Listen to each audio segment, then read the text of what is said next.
Prior to the 19th century, capturing images required the talent of an artist and a whole lot of time. The transition from capturing images as an art to that of a science took multiple innovations and discoveries. Those innovations never really stopped, as images went from being captured physically to being captured digitally. Learn more about the history and evolution of cameras and photography, and how we went from the first cameras to the camera in your smartphone on this episode of Everything Everywhere Daily.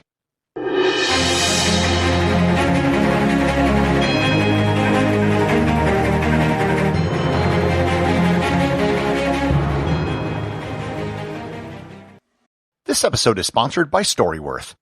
Years ago, I was doing some genealogy research and I had a hard time figuring out the origin of my mother's mother's mother's side of the family. I eventually just asked my grandmother, and she quickly replied that they were from Luxembourg. Yep, I'm part Luxembourger. There are tons of stories and facts about my family that I didn't know, and I'm sure that's probably the case with your family as well. Storyworth is an online service that helps you and your loved ones connect through sharing stories and memories, and preserves them for years to come. Storyworth can email your mom or your grandmother a thought-provoking question of your choice from a vast pool of possible options. Each email can ask a different question like, what was some of the best advice your mother gave you? Or if you had to do it all over again, what would you do differently? After 1 year, Storyworth compiles all of those questions and stories, including photos, into a beautiful keepsake book the whole family can share for generations. And this is something beyond just family photos, but the actual documentation of memories and stories. Give all the moms in your life a meaningful Mother's Day gift you'll both cherish for years. Storyworth. Right now, for a limited time, you'll save $10 on your first purchase when you go to storyworth.com/everything.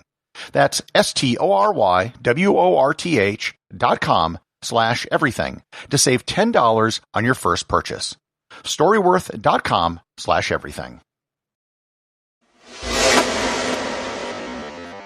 The development of the camera was sort of a chicken and egg thing.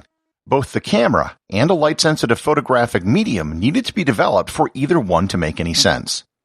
Before these two things came together to create photography as we know it, they had independent paths of development.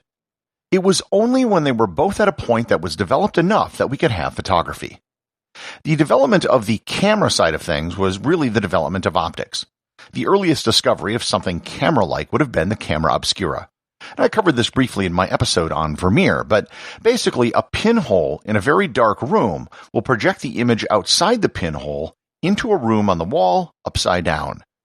The earliest known documentation of the camera obscura effect was actually made in the 4th century BC in China, so it's been known for a very long time. Likewise, lenses in some form existed for centuries.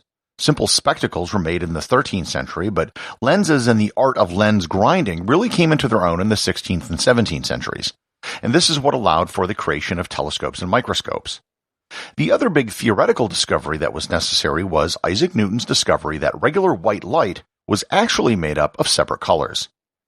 The camera obscura effect and the ability to bend light with lenses were obviously important, and the science of optics was developed first. But to make a photo, light had to be able to imprint onto something to make that image permanent. It had been known for centuries that certain silver compounds would darken when exposed to light. However, this was mostly just a curiosity. Moreover, no one really knew if it was light or heat which caused the change in color. The 18th century saw more investigations into these photosensitive chemicals. The Swedish chemist Carl Wilhelm Scheele discovered that silver chloride in particular was very sensitive to light. This discovery was first used by the English inventor Thomas Wedgwood around 1790 to create the first proto-photos. He created what was called photograms, and these were nothing more than images created without a camera by placing objects directly on top of photosensitive paper. He would literally just put leaves and other things on the paper, expose them to light, and then would create an image with the shadows of what was put on top. This idea was then taken to its next logical step by using a photosensitive material to make silhouettes out of people. But the next real step was to put all of these things together. To use the camera obscura effect to shine light onto a photosensitive plate to record the image of what was coming in through the pinhole. This happened for the first time in 1825. The French inventor Joseph Nicephore Niepce used a camera obscura to expose light onto a sheet of pewter covered in bitumen. The world's oldest known photograph was taken by Niepce in 1826. The photo is known as The View from the Window at Le Gras. It was an 8-hour exposure, and if you look at the photo, you can barely recognize it as a photo. However, if it's digitally enhanced, you can tell that it's roughly looking out of a window with some buildings outside and some grass. It wasn't much, but it was a start. Kniep called his system heliography, and to be totally honest, it wasn't very practical. Exposures took hours, and the end product wasn't very good. The next big advance was by another French inventor, Louis Daguerre. He invented a system known as the daguerreotype. Daguerreotype is both the name of the process and the name of the final image. Daguerre introduced his process in 1839, and it was pretty much the photography system used over the next 20 years. The process involved a silver-plated piece of copper which was highly polished to a mirror-like finish, and then it was exposed to halogen fumes to make it photosensitive, and it was later found that bromine exposure made it even more photosensitive. After the exposure, the plate would then be developed by exposing it to mercury fumes, which was really dangerous. The original daguerreotypes were not transferred to paper, but were just displayed in their metal form. The daguerreotype was eventually replaced by the emulsion plate or the wet plate. The main benefit of a wet plate is that it allowed for a much shorter exposure time, usually only as much as 2 or 3 seconds. Wet plates were usually iron or glass, and if you've seen photos from the American Civil War, they were most probably done with wet plates. Wet plates were much simpler to use than daguerreotypes. This period also saw the use of cameras with bellows in the front, which were used for focusing. There were numerous incremental advances made to cameras, including improved lenses and photographic plates. However, so long as plates were required, photography would still be something that was expensive and only for professionals.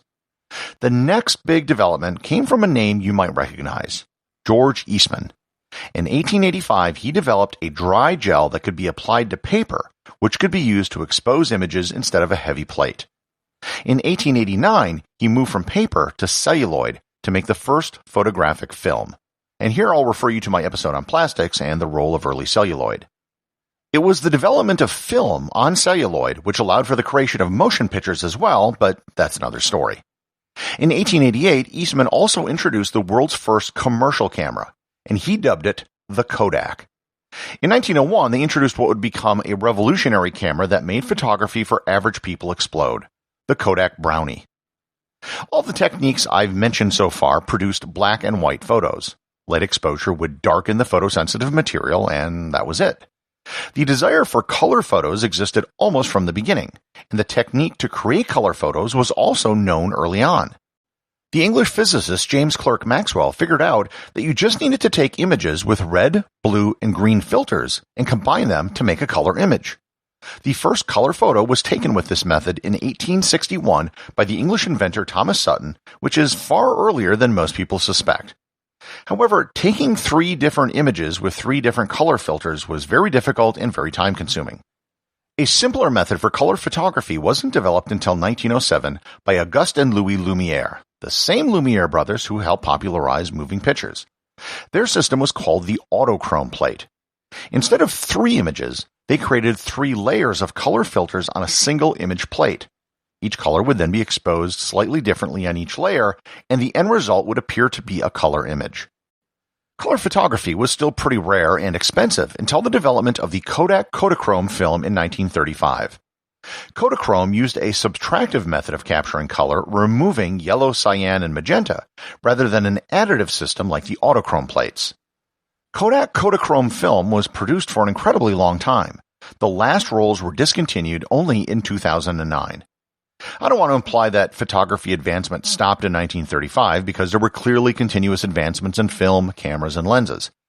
However, photographic film fundamentals were pretty much the same for the next 75 years after Kodachrome was developed. Film formats like 35mm film changed, the form that film came in sometimes changed, but the basic chemical process didn't radically change. The next really big revolution in photography came from digital images. The idea of digital images actually came quite soon after the development of digital computers. Electronic images obviously had existed with televisions and with something called wire photos, which was a method of sending images over telegraph lines. In 1957, the first digital image was created when Russell Kirch of the U.S. National Institute of Standards and Technology did a wire photo scan of a photo of his son. The resulting image was 176 by 176 pixels in size, and it was black and white. While this was the first digital image, it wasn't the first digital camera. The ability to capture a digital image actually came about from the space program. As we sent probes to other planets, we couldn't very well put film cameras on the probes as there was no way to recover the film. The first interplanetary probes used a modified television camera, which captured an electronic analog image similar to how televisions worked.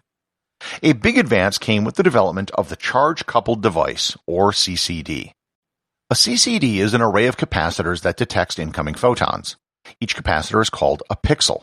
As each pixel registers photons, it creates an electrical signal based on the wavelength and strength of the light that hits each pixel. The CCD was first developed in 1969 at Bell Labs, and their work was later awarded the Nobel Prize for Physics in 2009. CCDs are actually not used that much for digital images anymore. Newer image sensors called active pixel sensors are used in modern smartphones, but the principle behind them is similar. The CMOS, or active pixel sensor, was developed in 1993 by a team from the Jet Propulsion Laboratory. CCDs are still found in very limited high-end applications where quality is an absolute must, like the cameras used on very large astronomical telescopes. Digital cameras have gotten much better over time. The quality of images you can get from a new smartphone is actually quite good. However, there will always be limits. I've had people ask me if a smartphone camera is as good as a more expensive camera. The sensor on a smartphone camera is, given the form factor, very small. They've gotten better, but the fact remains that the light-gathering area on such a sensor is always going to be small. The size of a sensor in a proper digital camera is going to be larger, and each light-gathering pixel will be larger, thus gathering more light. The number of pixels a sensor has is usually measured in megapixels. While some cameras can have an absurd number of megapixels, unless you happen to be printing some very large images, anything more than about 10 to 14 megapixels is overkill.